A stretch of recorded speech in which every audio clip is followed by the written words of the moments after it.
Sadakallahul azim. El-Fatiha.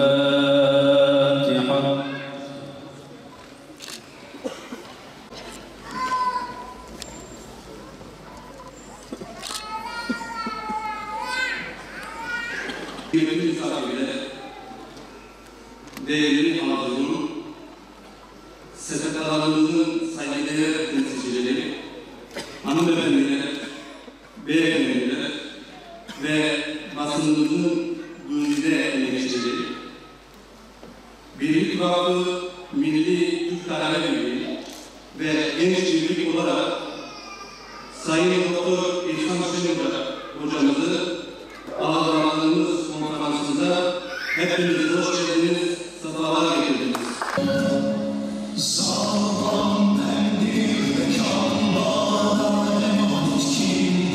Eğer biz Allah Resulü Aleyhisselam'ın yoluna dönersek, hocalarım, imam kardeşlerim, seydalarım, alimler, eğer Peygamber Aleyhisselam'ın şeriatına, onun nizamına, sahabe-i kiram radıyallahu anhum hazaratı gibi ittiba edersek, göreceksiniz Marksistlere, sosyalistlere, şunlara, Kemalistlere vesairelere kanan anneler yavrularını alacaklar.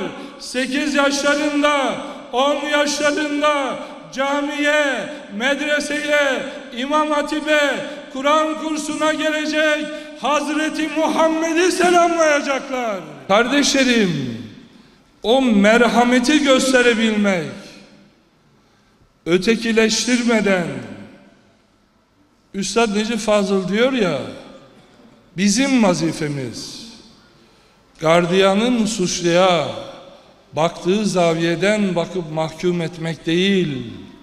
Bu anne neden evladını kaybetti? Bu ana evinde kızı için ağlar, gözyaşı döker. Neden kızı Hazreti Fatıma gibi yaşamaz radıyallahu anha? Onun acısını çeken, yaşayan binlerce anamız var. Evvela hastalığı görmeli, onu teşhis etmeli, sonra doktorun, ruh doktorunun hastaya baktığı gibi bakmalı. Muhammed Aleyhisselam'ın baktığı gibi bakmalı. Yüzlerimiz, yüreklerimiz Allah Resulüne benzeyince yüzlerimiz de ona benzeyecek. İşte o zaman Allah'a ve Resulüne düşman olanlar gazeteden, ekrandan, medyadan hep bizi taşlasalar, üzerimize gelseler, insanlar diyecekler ki ma huve bi vecihi kezzabin, işte bu İslam'ın kızı diyecekler. Şurada İslam'ın örtüsüyle Batman sokaklarında yürüyen kadın var ya, bu 21. yüzyılda Hazreti Muhammed'in öğrencisi diyecekler. Onun halkasına gidin, onun medresesine gidin, onun Kur'an okuluna gidin. Hayat orada diyecekler.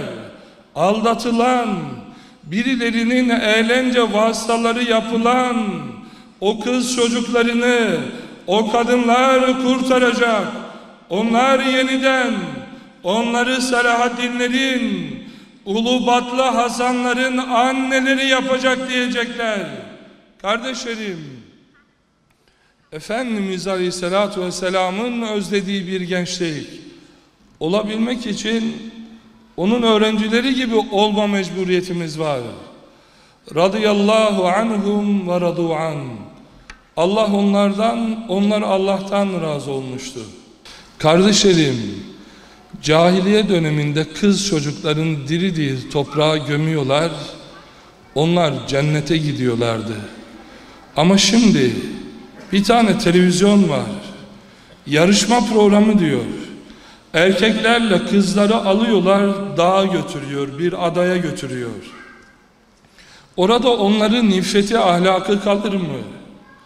Yani ümmetin kızlarına diyorlar ki, sizler de erkeklerle beraber dağlarda, adalarda bunlar gibi olabilirsiniz.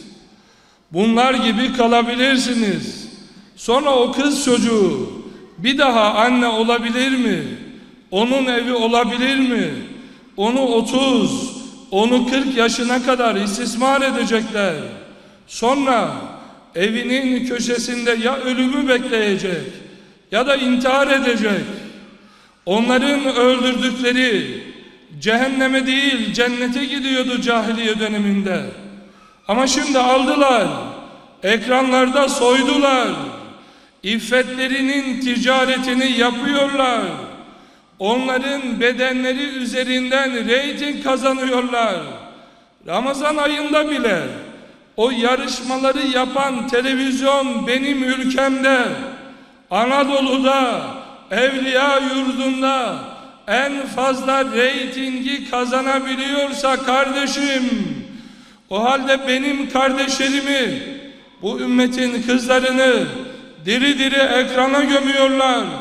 Onların hem dünyalarını hem ahiretlerini karartıyorlar. Ey Sümeyyeler, ey Fatımalar, Peygamber Aleyhisselam'ın kadın öğrencileri Mekke-i Mükerreme'nin sokaklarında dolaşıyorlar. Ebu Cehiller sizin iffetinizle oynuyor ey kadınlar. Kanmayın Ebu Leheb'e, kanmayın Ebu Cehil'e diyorlardı. Onların öldürdükleri cennete gidiyor. Ama benim ülkemin Fatımalarını, Zeyneplerini, onların iffetleriyle, onların hayalarıyla, onların ahlaklarıyla oynuyorlar. Onların oynadıkları cehenneme gidecek. Ey ümmetin kadınları, sahabe kadınları gibi seferber olmanın vakti gelmemiş midir? 100 yıl önce bunların bir sözü vardı, 100 yıl önce. Demişlerdi ki, Kur'an-ı Kerim'i kapatacak, kadını açacaksınız. Ama elhamdülillah, şimdi Batman'da şu salonu dolduran gençler, Selahaddin Eyyubi'nin manevi evlatları diyorlar ki, kızlarıyla erkekleriyle, hayır, biz bu sözü reddediyoruz. Biz diyoruz ki, Kur'an-ı Kerim'i açıyoruz, onu okuyoruz, onu yaşıyoruz.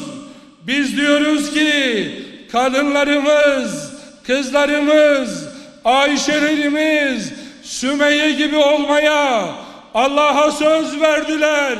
Bu yoldan onları ölümden başka hiçbir güç durduramadı, durduramayacak Allah'ın inayetiyle. Peygamber Aleyhisselatü Vesselam'ın ruhaniyeti diridir.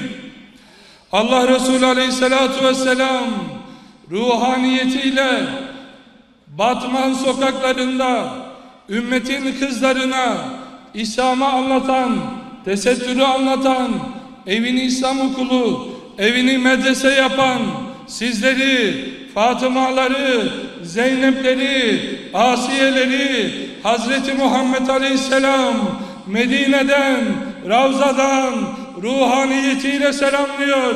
Zeynepler diyor, Fatımalar diyor.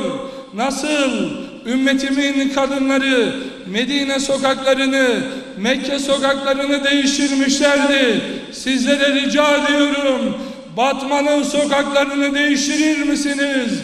Sümeyyeler olur musunuz? Fatımalar olur musunuz? Ekranlar ümmetin kızlarının iffetiyle oynarken siz durun kalabalıklar, bu cadde çıkmaz sokak der misiniz? Kardeşlerim,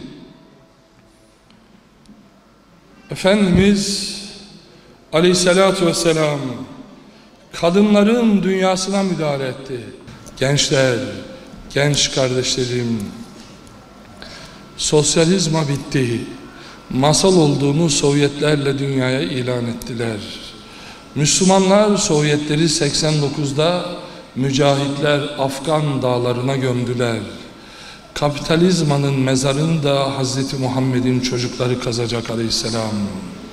Çağ İslam'a gebedir. وَقُلْ جَاءَ الْحَقُّ وَزَهَقَ الْبَاطِلِ. Hazırlanın Allah'ın izniyle.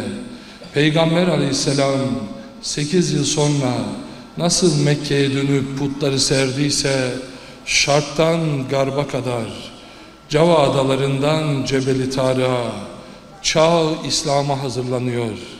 Muhammed Mürsiler Mısır zindanlarında, Arakan'da kamplarda İslam'ın kızları, Doğu Türkistan'da tutsak müminler, Suriye'de, Halep'te, Bağdat'ta, mazlum alemi İslam'ın coğrafyasında kadınlar, delikanlılar, kız çocukları yeni bir çağa, dünyayı yeni bir asla hazırlıyorlar.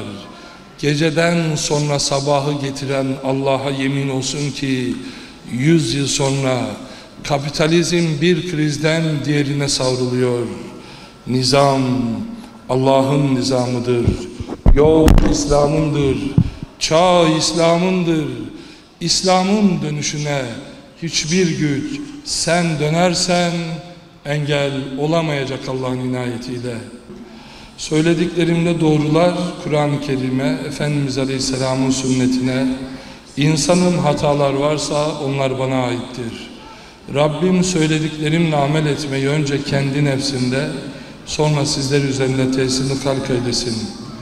Allah Teala hepimizin evlerini İslam okulu yapsın. İslam için seferber olma vaktidir. O seferberliğin mana ikliminde hepinizi Rabbime emanet ediyorum. Esselamu Aleyküm ve Rahmetullah.